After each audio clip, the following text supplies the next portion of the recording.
صليت على إبراهيم وعلى آل إبراهيم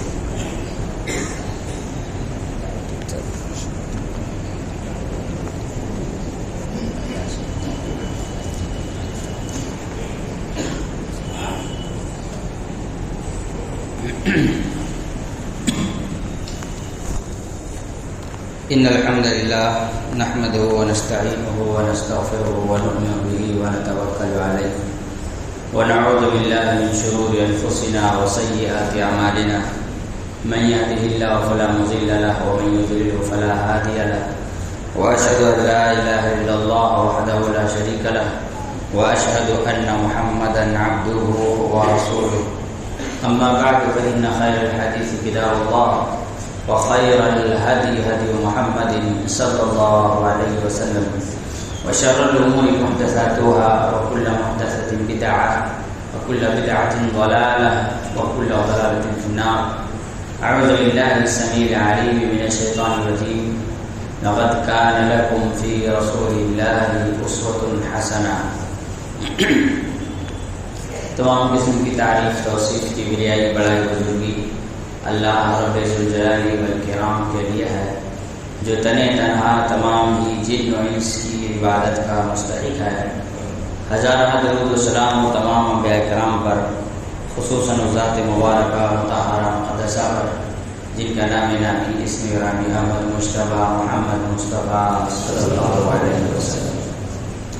بھائی دوستو بزرگوں ماؤں اور بہنوں، گزشتہ جمعہ ہم نے اس موضوع پر گفتگو کی تھی کہ نبی کریم صلی اللہ علیہ وسلم سے محبت اسلام کی نظر میں کتنا عظیم ہے، اور صحابہ اکرام رضوان اللہ علیہم اجمعین رسول اللہ صلی اللہ علیہ وسلم سے کتنی محبت کیا کرتے تھے.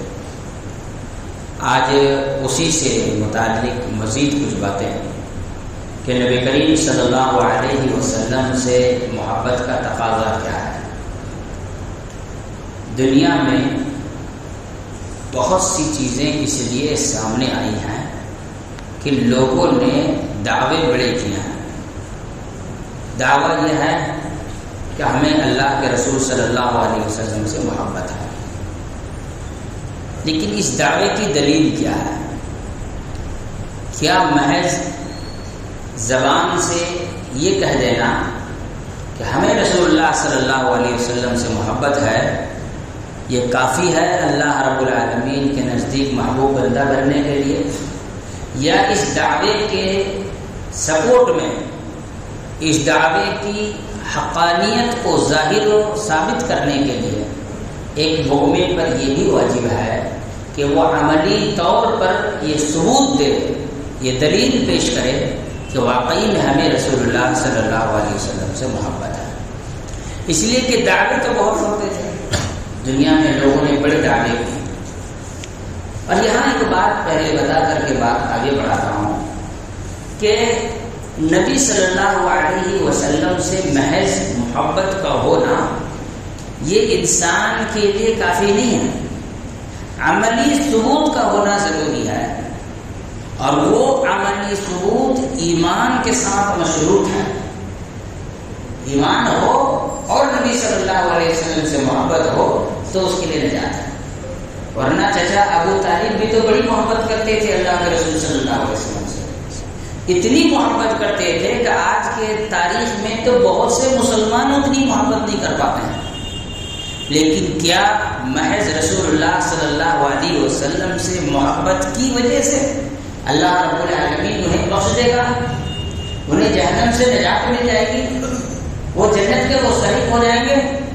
نہیں.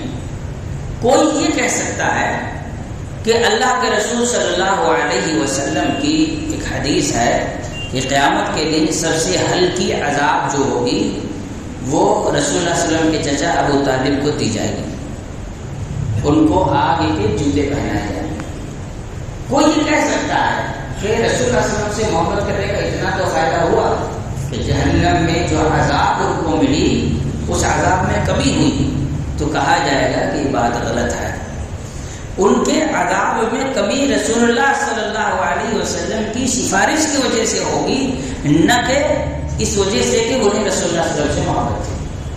تو محض رسول اللہ صلی اللہ علیہ وسلم سے محبت ہونا دلی طور پر کافی نہیں ہے، اس محبت کے دلائل، اس محبت کے ثبوت، ایویڈنس عملی طور پر دنیا والوں کو اللہ کے سامنے رکھنے ہوں گے، تب جا کر کے وہ محبت کام آئے گی۔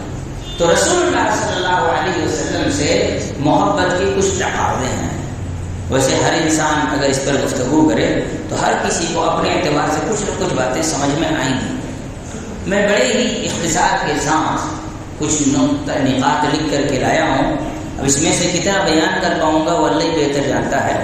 تو ہم بات شروع کریں کہ رسول اللہ صلی اللہ علیہ وسلم سے محبت کا سب سے پہلا تقاضا یہ ہے کہ رسول اللہ صلی اللہ علیہ وسلم کی سیرت کو جانا جائے، پڑھا جائے۔ معرفت و سیرت النبی صلی اللہ علیہ وسلم، رسول اللہ صلی اللہ علیہ وسلم کی سیرت کو جاننا پڑھنا یہ ایمان کے لیے اہم ترین جزء۔ الرسول الثلاثہ میں شیخ الاسلام محمد بن عبد الوہاب رحمۃ اللہ علیہ ان الذین آمنوا کی تفسیر میں کہتے ہیں کہ الذین آمنوا کون ہے؟ تو اس میں کہتے ہیں اس میں تین چیزیں ہیں، معرفت اللہ و معرفت رسولہ و معرفت دینہ بالادلہ۔ اللہ رب العالمین کی معرفت، اس کے رسول کی معرفت، اس کے دین کی معرفت دلائل کی روشنی میں، یہی ایمان۔ تو نبی صلی اللہ علیہ وسلم کی سیرت کا علم ہو، سنی سنائی کہیں کہا ہی نہیں، گا دیا کسی نے، بتا دیا کسی نے، پڑھ لیا کسی نے، سنا دیا، وہ سیرت کی ضرورت نہیں ہے۔ بالادلہ، احادیث کی روشنی میں، قرآن مجید کی روشنی میں محقق ترین سیرت جو نبی کریم صلی اللہ علیہ وسلم کی ہے، اس کو جاننا، پڑھنا، سمجھنا یہ واجب ہے۔ اس کے بغیر انسان کا ایمان مکمل نہیں ہو سکتا۔ اس لیے کہ جب تک انسان نبی صلی اللہ علیہ وسلم کی سیرت کو نہیں پڑھے گا، انہوں نے کون کون سی قربانیاں دی ہیں، انہوں نے کیسی کیسی تکلیفیں برداشت کی ہیں، انہوں نے لوگوں کو اسلام کی روشنی پہنچانے کے لیے کتنی دقتیں، تکلیفیں، پریشانیاں اٹھائی ہیں، پیٹ پہ پتھر باندھے، لوگوں کی گالیاں سنی، تانے سنے، اور وہ مشکل ترین واقعات جو ان کی زندگی میں گزرے ہیں، اگر انسان ان سے ناواقف ہو تو رسول اللہ صلی اللہ علیہ وسلم سے سچی محبت کر ہی نہیں سکتا ہے۔ تو ضروری ہے کہ انسان نبی صلی اللہ علیہ وسلم کی سیرت کو پڑھے، یہ سب سے پہلا تقاضا ہے، یہ سب سے پہلی دلیل ہوگی اس کی رسول اللہ صلی اللہ علیہ وسلم سے محبت ہو۔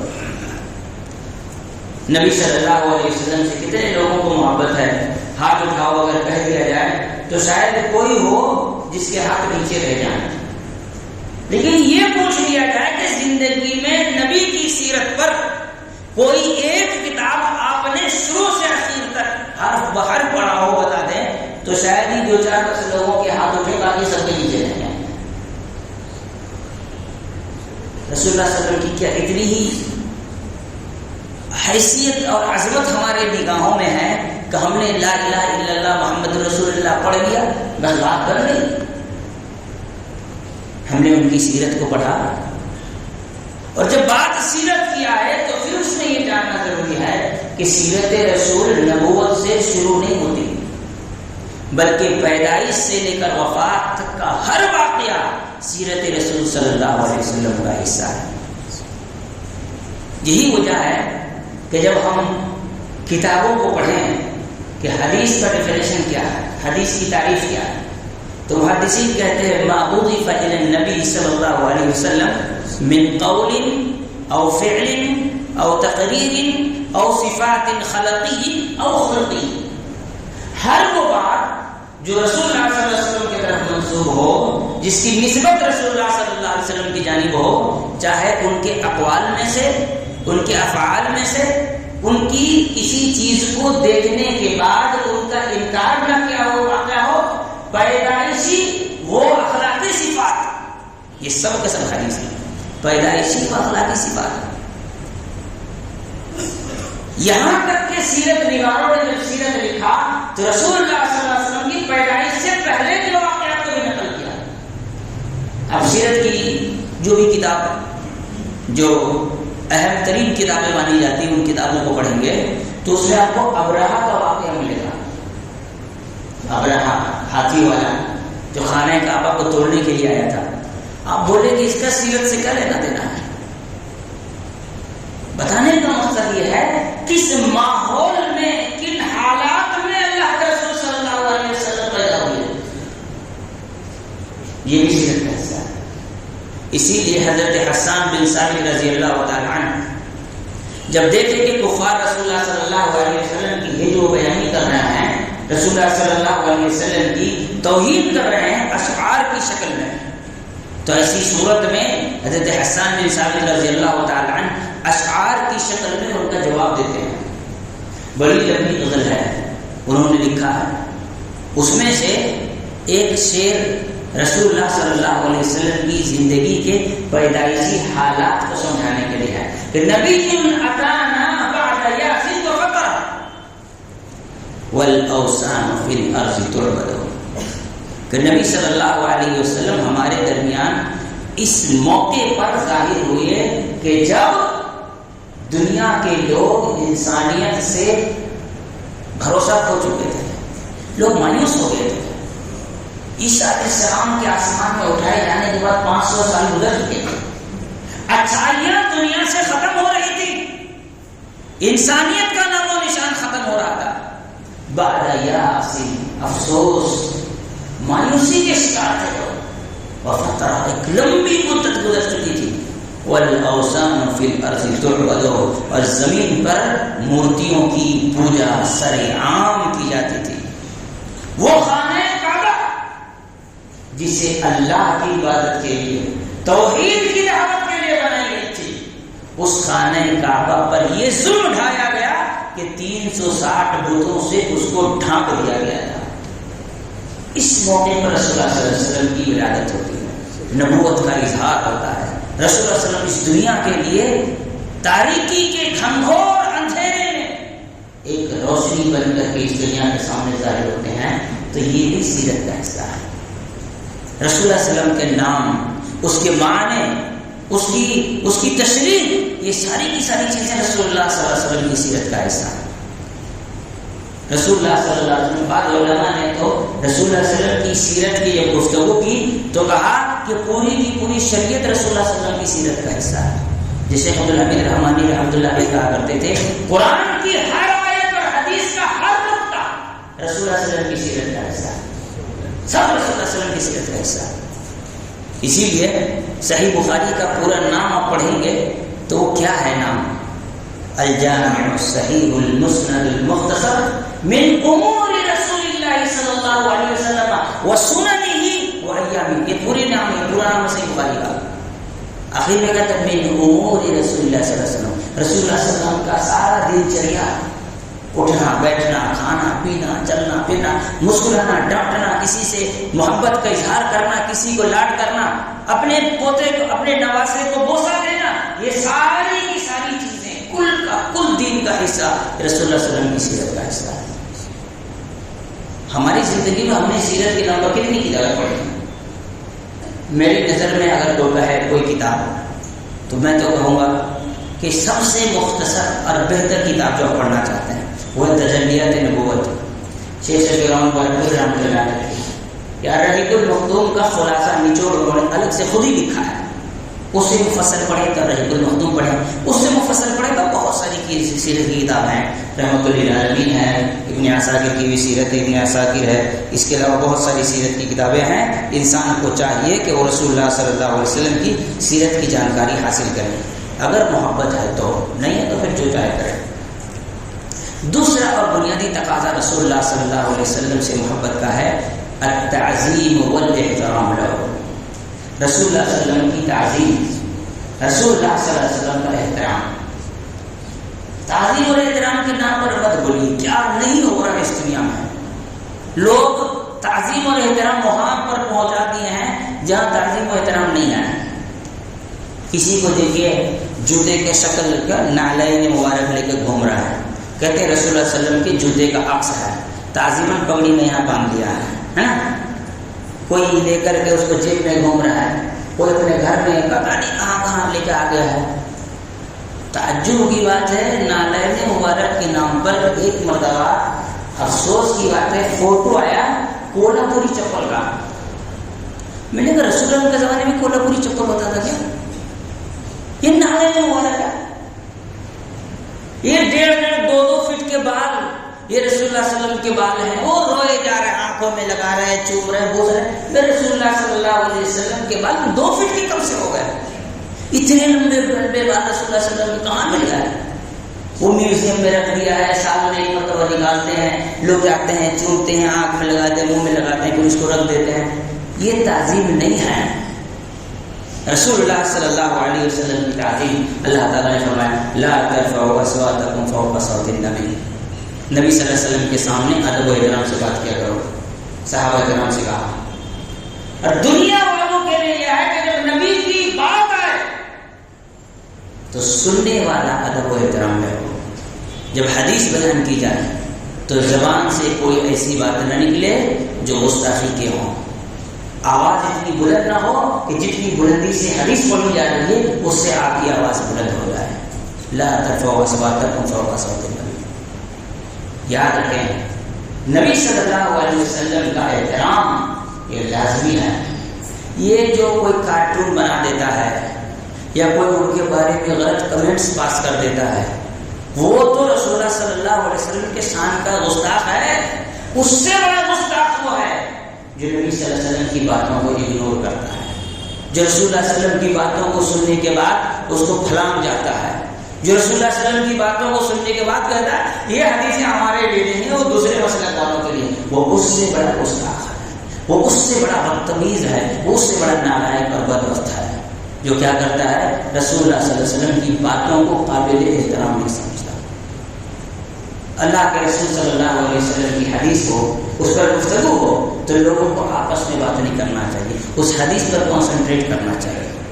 بہت دفعہ ہوتا ہے جب درس ہوتے رہتا ہے لوگ آپس میں بیٹھ کے بات کرتے رہتے ہیں، درس کے بیچ میں فون کر ہاں ہیلو بولو میں درس میں بیٹھا ہوا ہوں، یہ سب بے ادبی ہے۔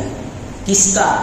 اس تعلیم کا جو دی جا رہی ہے، اس تعلیم کا کیا ہے؟ اسی کو حیثیت ہے، اس کی حیثیت تو اس حدیث کی وجہ سے ہے جو وہ بتا رہا ہے، اس قرآنی آیت کی وجہ سے ہے جو اس کا ان انسان کا کیا ہے۔ لیکن جب دروس ہو رہے ہوں تو آپس میں بات نہ کریں، آپ کو ایمرجنسی ہے، ضرورت ہے، آپ پیسے اٹھ کر کے جائیے، باہر جا کے بات کیجیے، پھر آ کر کے بیٹھیے۔ درمیانی گفتگو خطبے کے دوران آپس میں بات کرنا اسی لیے منع ہے کہ خطبے میں قرآن کی بات ہوگی، حدیث کی بات ہوگی، آپ آپس میں بات کر کے ان باتوں کی حرمتی کریں گے جو بتایا جا رہا ہے قرآن اور حدیث کی روشنی میں۔ تو نبی صلی اللہ علیہ وسلم کا احترام نبی کی باتوں کا احترام ہے۔ احترام کے نام پر ایک چیز۔ دوسرا، نبی صلی اللہ علیہ وسلم کا جب نام لیا جائے تو ادب کے ساتھ، احترام کے ساتھ، تعظیم کے ساتھ، بگاڑ کر کے آڑا ٹیڑھا کر کے نام نہ لیا جائے۔ وہ آپ کے اور ہمارے آپسی رشتوں میں جس طرح سے ہنسی مذاق کا نام لیا جاتا ہے اس طرح سے نام نہیں لیا جائے، ادب سے، احترام سے، تعظیم کے ساتھ نام لیا جائے۔ دوسری بات، نبی صلی اللہ علیہ وسلم کا ادب و احترام یہ ہے کہ نبی صلی اللہ علیہ وسلم کے مقابلے میں آگے بڑھنے کی کوشش نہ کیا جائے۔ لا تقدموا بین یدی اللہ ورسولہ، اللہ اور اس کے رسول کی، اللہ اور اس کے رسول سے آگے بڑھنے کی کوشش نہ کرو۔ رسول اللہ صلی اللہ علیہ وسلم جتنا من کے اتنا ہی کرو، زیادہ نہیں کرنا ہے۔ کتنے لوگ ہیں؟ حرام تھوڑی ہے، منع کہاں ہے؟ جتنے بدعتی ہیں اس کائنات کے سارے گستاخ رسول ہیں۔ یہ بات یاد رکھیے گا، کھلے الفاظ میں واضح انداز میں بتا رہا ہوں، جتنے بدعتی ہیں اس دنیا میں سارے کے سارے گستاخ رسول ہیں۔ کیوں؟ اس لیے کہ رسول اللہ صلی اللہ علیہ وسلم کے عمل کو وہ کم اور قلیل تصور کرتا ہے، اتنا کافی نہیں ہے، آگے بڑھنے کی کوشش کر رہا ہے۔ امام المتقین اللہ کے رسول صلی اللہ علیہ وسلم ہے، ان سے زیادہ متقی بننے کی کوشش کر رہے ہیں۔ یہ توحید رسالت ہے جو انسان نبی صلی اللہ علیہ وسلم سے زیادہ متقی بننے کی کوشش کر رہا ہے۔ اور نبی سے زیادہ متقی بننا یہی نہ ہے کہ نبی نے جتنا عمل کیا اس سے زیادہ ہم عبادت کریں، یعنی ہم اور کریں گے، اتنا ہمارے لیے کافی نہیں ہے جتنا رسول اللہ صلی اللہ علیہ وسلم نے کیا۔ بدعتی نبی کا دشمن ہے، نبی کا گستاخ ہے، سب سے بڑا گستاخ وہی ہوتا ہے جو نبی کا بدعتی ہوتا ہے۔ اسی لیے قیامت کے دن اللہ کے رسول صلی اللہ علیہ وسلم کے سامنے جب یہ بدعتی حاضر ہوں گے تو فرشتے ڈنڈے لے کر دوڑائیں گے۔ اللہ کے رسول کہے گا آنے دو، میری امت کے لوگ کہیں گے آپ کو نہیں معلوم، آپ کے اس دنیا سے رخصت ہو جانے کے بعد ان لوگوں نے دنیا کو آپ کے نام پر کتنا بیوقوف بنایا تھا، آپ کے دین کو بدل دیا تھا بدعات کے نام پر، خرافات ایجاد کر کے اپنی مرضی سے نیکیوں کی نئی نئی لکیریں کھینچ کر کے آپ کی بنائی لکیر سے بڑی لکیر کھینچنے کی کوشش کر رہے تھے یہ لوگ۔ تو رسول اللہ صلی اللہ علیہ وسلم کی زبان سے ایک ہی بات نکلے گی، سرقن سرقن غیر آبادی، دور کرو ان لوگوں کو میرے نگاہوں سے، میں ان کا چہرہ تک نہیں دیکھنا چاہتا جو میری دنیا سے رخصت ہو جانے کے بعد میرے دین کو بدلنے کی کوشش کی ہوں۔ بدعتی کیا ہوتا ہے؟ توہین رسالت کرنے والا ہوتا ہے، نبی صلی اللہ علیہ وسلم کا گستاخ ہوتا ہے۔ ہندوستان کا ایک پرانا واقعہ ہے، شاہ اسماعیل شہید رحمۃ اللہ علیہ کے زمانے میں، اس زمانے میں چھوٹے چھوٹے نواب تھے کچھ، شاہ اسماعیل شہید رحمۃ اللہ علیہ کے زمانے میں یہ سب نواب انگریزوں کے چہرے ہوا کرتے تھے۔ تو کسی نے کہہ دیا نواب سے جا کر کے کہ یہ مولوی اسماعیل جو ہے یہ وہابی ہے اور یہ نبی صلی اللہ علیہ وسلم کا گستاخ ہے۔ کہا کیسے؟ تو کہا کہ رسول اللہ صلی اللہ علیہ وسلم کا نالین مبارک لایا گیا، یہ تعظیم میں کھڑا تک نہیں ہوا۔ اب نواب کا پارا چڑھ گیا، کہا بلاؤ اس کو، محفل میں دربار میں بلایا گیا۔ شاہ اسماعیل شہید رحمۃ اللہ علیہ پہنچے تو کہا کہ کیا ماجرا ہے؟ تو کہا یہ ماجرا ہے، تم نے گستاخی کی ہے، تم سزا کے مستحق ہو۔ تو کہا ٹھیک ہے ہم کو سزا دے دینا، جو کرنا بعد میں کر لینا۔ ایک کام کرو تو جی اپنے ایک اسٹوڈنٹ سے کہا جاؤ صحیح بخاری لے کر جاؤ، وہ لے کے صحیح بخاری رکھ دیا۔ تو کہنے لگے شاہ اسماعیل شہید رحمۃ اللہ علیہ یہ جو جوتا ہے یہ نبی صلی اللہ علیہ وسلم کا ہے کہ کسی اور کا ہے؟ اس کی کوئی ایتھینٹسٹی سی ہے؟ اس کی تحقیق ہے؟ اس کی سند ہے؟ کس نے کہا ہے؟ کب کہا؟ کہاں سے لایا؟ کس نے لایا؟ کسی کو پتا نہیں۔ سارا ادب و احترام میں کھڑے ہو رہے تم، اور یہ حدیث صحیح بخاری جس کی ساری حدیثیں محقق ہیں کہ نبی صلی اللہ علیہ وسلم کے زبان سے نکلا، کسی کے دل میں احترام نہیں جاتا۔ تم سے بڑا گستاخ کوئی نہیں، مجھے تم سزا دے نہیں پائے گا، سب آپ کا بڑا رہے گا، کبھی یہ تو پاسے ہوتی ہے۔ تو ادب اور احترام کا معنی جوتے چپل کی تصویریں لگا لینا اور نبی کے نام پر بدتمیزی کر کے روڈ میں گھومنا، یہ احترام اور ادب نہیں ہے۔ نبی کی تعلیمات کی تعظیم کرنا یہ ادب و احترام ہے۔ اس کے بعد نبی صلی اللہ علیہ وسلم کی محبت کا ایک اہم ترین تقاضا کیا ہے؟ اطاعتہ فی العبادۃ والعادات، عبادتوں میں، عام عادتوں میں، ہر حالت میں نبی کریم صلی اللہ علیہ وسلم کی اطاعت کرنا۔ میں نے جو رسول فقط اطاع اللہ، اللہ تعالیٰ نے کہا میرے نبی کی اطاعت کے بغیر کوئی میری اطاعت نہیں کر سکتا، جو نبی کی اطاعت کرے گا وہی میرا مطیع و فرما بردار ہے۔ اللہ تعالیٰ نے فرمایا اطیعوا اللہ واطیعوا الرسول واولی الامر منکم فإن تنازعتم فی شیء فردوہ الی اللہ والرسول۔ یاد رکھو اللہ اور اس کے رسول کی اطاعت کرو، تمہارے اوپر جو ذمہ دار ہیں بنا دیے گئے ہیں ان کی اطاعت کرو۔ اگر تمہارا کسی بھی معاملے میں اختلاف ہو جائے، کسی سے بھی ہو جائے، تو اس معاملے کو اللہ اور اس کے رسول کی طرف لوٹاؤ، فیصلہ وہیں سے ہوگا۔ اللہ کے رسول صلی اللہ علیہ وسلم کے بارے میں اللہ تعالیٰ نے کیا کہا؟ لا یؤمن احدکم حتی اللہ تعالیٰ فلا وربک لا یؤمنون حتی یحکموک فیما شجر بینہم۔ اللہ رب العالمین نے کہا آپ کے رب کی قسم آدمی مومن نہیں ہو سکتا جب تک کہ اپنے آپ کے زندگی میں گزرنے والے ہر مسئلے میں آپ کو چیف جسٹس نہ بنا لے۔ حتی یحکموک فیما شجر بینہم، آپ کے فیصلے پر آخری فیصلہ تصور نہ کریں۔ ہمارے یہاں نکاح ہو، طلاق ہو، دوسرے مسائل ہو، یہ جا ہو جا، نہ حدیث کی پرواہ، نہ قرآن کی پرواہ، نہ نبی کی تعلیمات کی پرواہ، نہ ان کی بتائی ہوئی راستے کی پرواہ ہے۔ ابھی اپنی مرضی سے جی رہا ہے، پھر کہتا ہے مصیبتیں کیوں آتی ہیں، تکلیفیں کیوں آتی ہیں، وہاں مار دیا گیا، وہاں کاٹ دیا گیا، تو نے نبی کی سنتوں کو ذبح کیا، تجھے دنیا والے چھوڑ دیں گے؟ عبادتوں میں نبی صلی اللہ علیہ وسلم کی تعظیم، رسول اللہ صلی اللہ علیہ وسلم کی اطاعت، صلوا کما رأیتمونی اصلی، رسول اللہ صلی اللہ علیہ وسلم نے فرمایا میں نے جیسے نماز پڑھا کر کے دکھایا ہے ویسی نماز پڑھنا، خبردار جو اس میں کسی نے تبدیلی پیدا کی ہے۔ صحیح بخاری کی حدیث ہے، نبی کریم صلی اللہ علیہ وسلم فرماتے ہیں من صلی صلاتنا واستقبل قبلتنا واکل ذبیحتنا فذلک المسلم۔ یاد رکھو جو میں جس طرح نماز پڑھا ویسے ہی نماز پڑھتا ہے، میں جدھر منہ کر کے نماز پڑھا اسی کو قبلہ مان کے نماز پڑھتا ہے، اور ہم مسلمانوں کا جو ذبیحہ کھاتا ہے وہی مسلمان ہے۔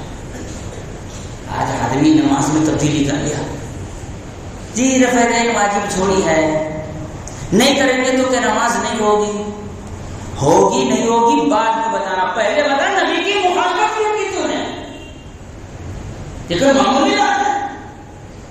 ہمارے یہاں لوگوں کو کھینچ کر کے ٹوکرے میں ہاتھی بند کرنا سب کو ہے، چاہے کچھ بھی ہو جائے ٹوکرے میں ہاتھی بند کرنا ہے، کسی بھی صورت میں ہو، کھینچو گھسیٹو، چاہے سنت کا بخیر ادھر کر کے رکھو، نماز تو ہو جاتی ہے۔ بھائی نماز تو جینس پینٹ اور ٹی شرٹ میں بھی ہوتی ہے، پڑھائے کب سے؟ پڑھو گے؟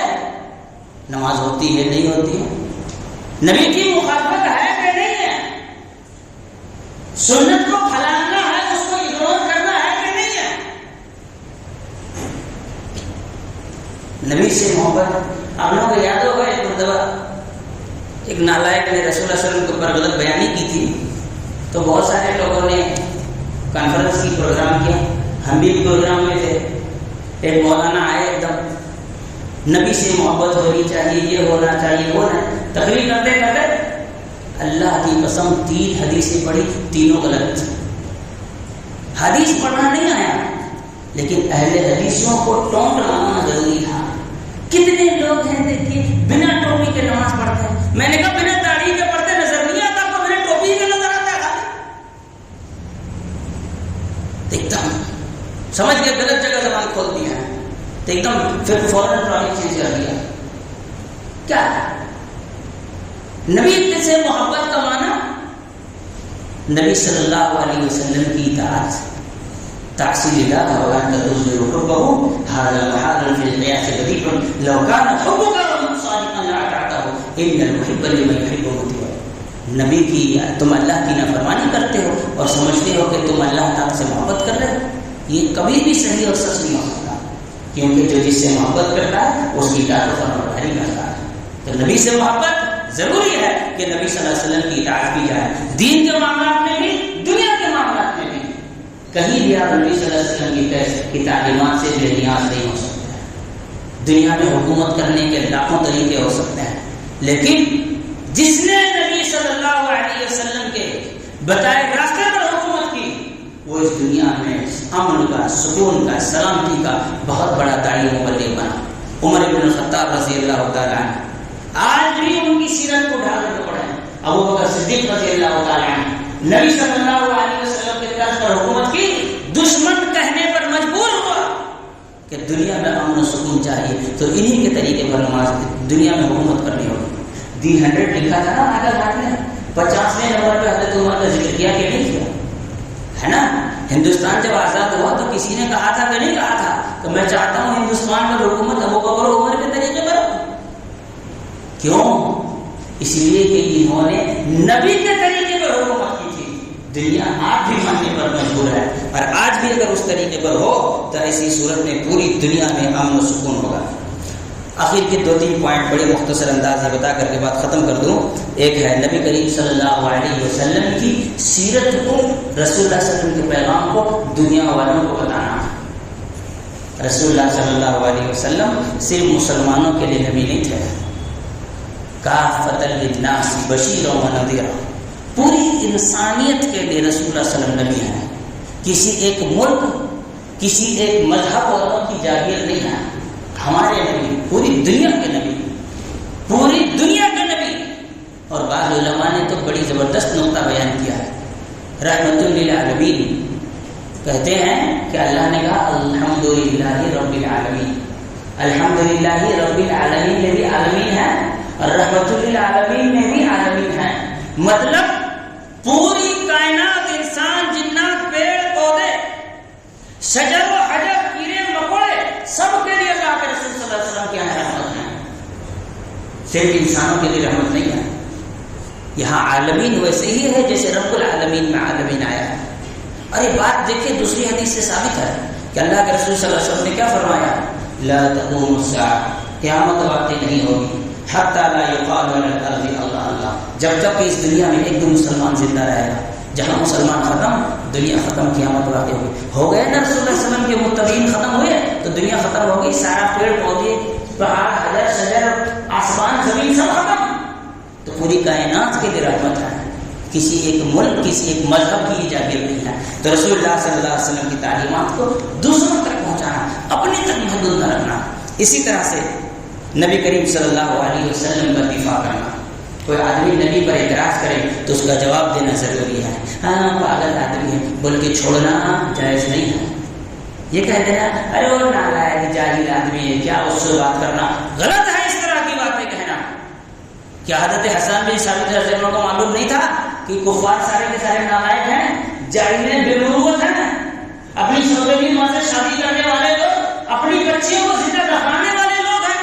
حضرت حسن بن ثابت کو معلوم نہیں تھا؟ کیوں جواب دینے کے لیے کھڑے ہوئے تھے؟ رسول اللہ صلی اللہ علیہ وسلم کی طرف سے دفاع کر رہے تھے۔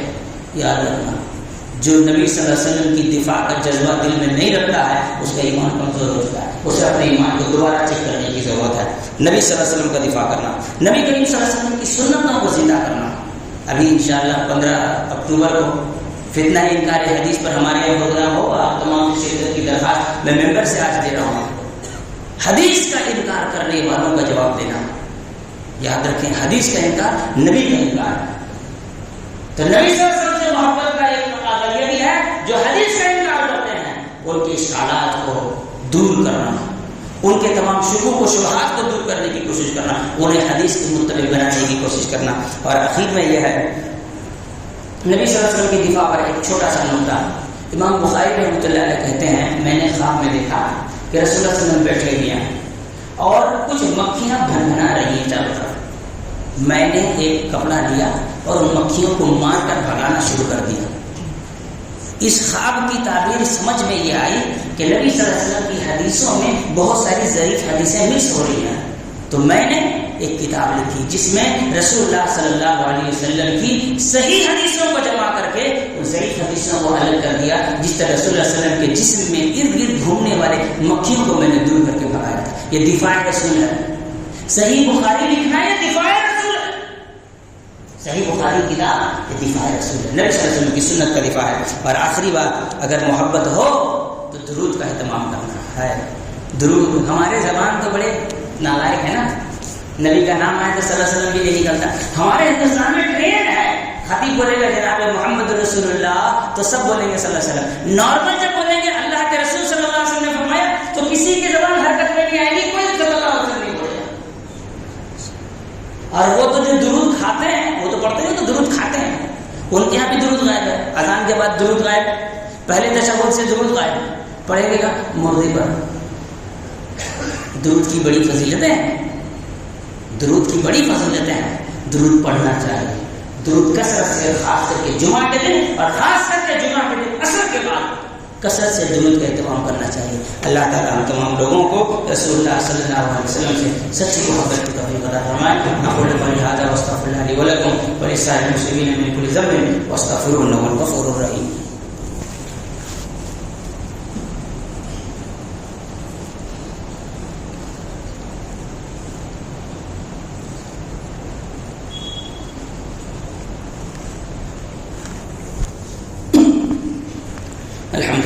الحمد لله كفى وسلام على عباده الذين اصطفى أما بعد أعوذ بالله السميع العليم من الشيطان الرجيم إن الله وملائكته يصلون على النبي يا أيها الذين آمنوا صلوا عليه وسلموا تسليما اللهم صل على محمد وعلى آل محمد كما صليت على إبراهيم وعلى آل إبراهيم إنك حميد مجيد اللهم بارك على محمد وعلى آل محمد كما باركت على إبراهيم وعلى آل إبراهيم إنك حميد مجيد عباد الله رحمكم الله إن الله يأمر بالعدل والإحسان وإيتاء ذي القربى وينهى عن الفحشاء والمنكر والبغي يعظكم لعلكم تذكرون واذكروا الله يذكركم وادعوه يستجب لكم ولذكر الله تعالى أعلى وأولى وأجل وأتم وأكبر والله يعلم ما تصنعون.